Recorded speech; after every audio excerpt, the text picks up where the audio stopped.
award to Michael Jordan. Sometimes I feel this dream is real. The shots I make, nobody else would take. The Bulls win! I seem to soar. Can hear the roar like mine. If I could be like mine. Oh, what a move by Jordan! If I could be like mine. If I could be like mine. A 1-point lead for Georgetown. The time, 18. Shot, Jordan! North Carolina has won the 1982 NCAA championship. The Chicago Bulls picked Michael Jordan. Through a quirk of fate, he fell to number 3, and we were there and able to take advantage of it. And I think you could see early the will to win, the incredible ability to raise his game when the game was on the line. And I think after a month's time in the season that we knew we had something special. Michael Jordan came flying out of the sky. Here's Jordan in deep on Elo. Oh, yeah! Oh! Look at the air, look at the hang time, look at the flying motion. At the beginning, it was easy to play against the Chicago Bulls. Michael would get 40, he'd get 50, but everybody else would be standing around watching. They double team now. Walton's come out to meet Jordan. What a great shot, and a basket and a foul. We had, on the Boston Celtics, the best team that year. The first game, he comes in and he scores 49 points. And so we're sitting in the locker room, we waxed him. And we're sitting in the locker room after the game saying, well, he'll never do that again. He certainly didn't. He scored 63 the very next game. Bird saves it, but Michael steals the ball. Jordan back to the rack. Whoa!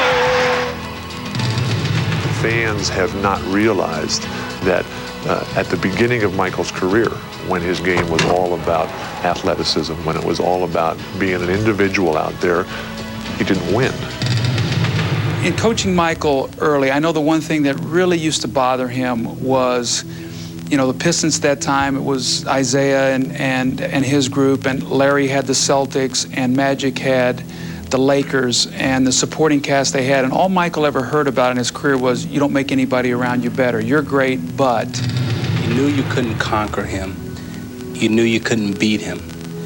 However, the way we tried to attack their team was to break down everyone else mentally, to break down his supporting parts, to more or less leave him standing there alone.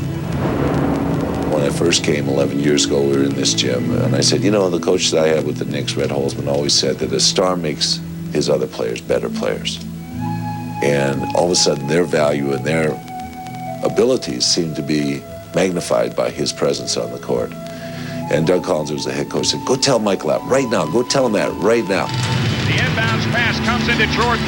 Here's Michael at the foul line. A shot on Elo. Good! The Bulls win! They win! That was get the ball, Michael. Everybody get the out of the way. Go to the basket. My last year there in '89, when went into the Eastern Conference Finals before losing in Game 6 to the Pistons, all of a sudden, I think people really realized what this guy was all about, that he really was the epitome of winning.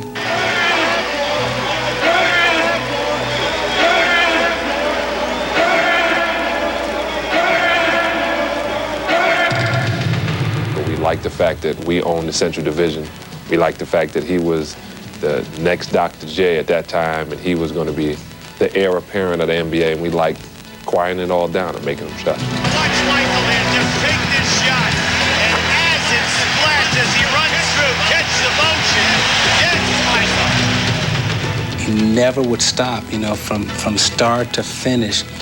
He would keep coming and coming and coming. And just when you think that he was wearing down physically and mentally, he would go to another level. He just had an engine, you know, just never stopped. I know a little story. Isaiah was upset about it because he went home and saw his nephew wearing a Michael Jordan jersey.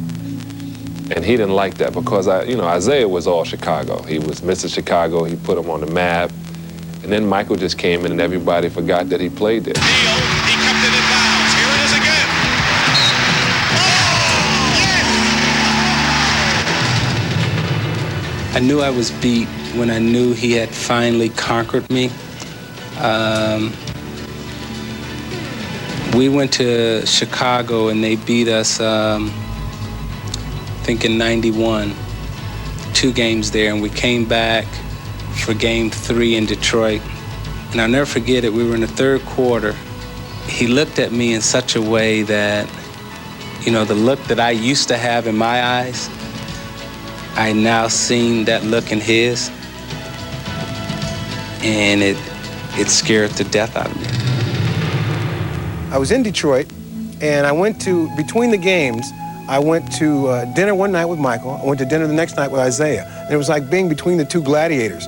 And listening to Isiah talk, he was like, you know, the king of the hill that realized that his kingdom was threatened. I went out to dinner again that night with Ahmad, and I said, you know, I'm beat. You know, he's got us. And from that point on, you know, once he got on top, our mentality was the same. It's a matter of conquer and destroy. And once he got it, he's never stopped since.